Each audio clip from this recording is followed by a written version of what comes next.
Perekonomian terbuka adalah perekonomian yang melibatkan diri dalam perdagangan internasional atau ekspor, impor, barang dan jasa serta modal dengan negara-negara lain.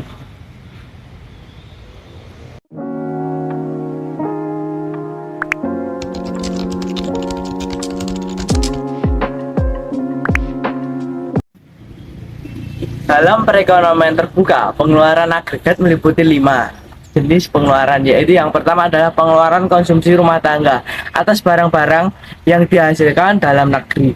2. Investasi perusahaan untuk menambah kapasitas sektor perusahaan menghasilkan barang dan jasa. Yang ketiga adalah pengeluaran pemerintah atas barang dan jasa yang diperoleh dalam negeri. Yang keempat adalah ekspor dan kelima adalah impor.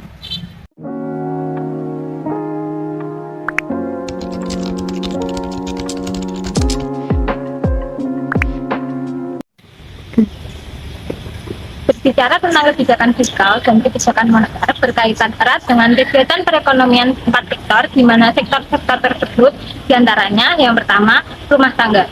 Rumah tangga adalah kelompok masyarakat yang melakukan kegiatan konsumsi terhadap barang dan jasa untuk memenuhi kebutuhan hidup diri sendiri ataupun keluarga.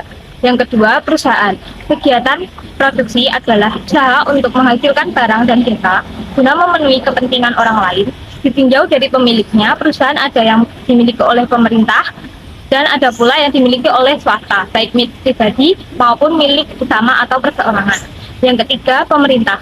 Di dalam perekonomian, pemerintah bertugas untuk mengatur, mengendalikan, serta mengadakan kontrol terhadap jalannya roda perekonomian agar negara dapat maju dan rakyat dapat hidup dengan layak dan damai.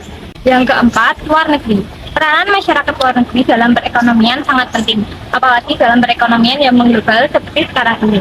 Tiap negara tidak dapat lagi menghindar dari keterlibatannya dalam perdagangan internasional jika ingin perekonomian negaranya tidak terpuruk. Keempat faktor ini memiliki hubungan interaksi masing-masing dalam menciptakan pendapatan dan pengeluaran.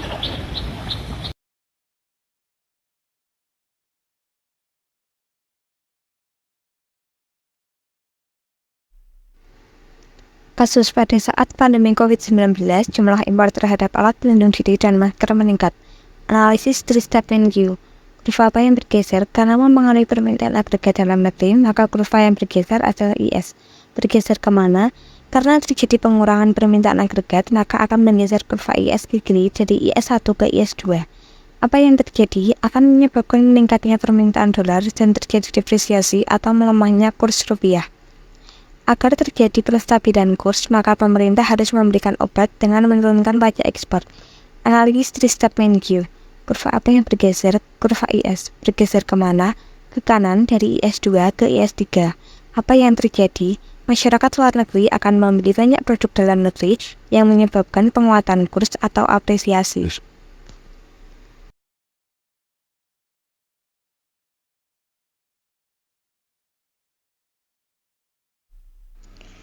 Kasus Singapura menaikkan suku bunga bank. Analisis 3-step view. Kurva apa yang bergeser? Karena akan mempengaruhi jumlah uang beredar, maka kurva yang bergeser adalah LM. Bergeser kemana?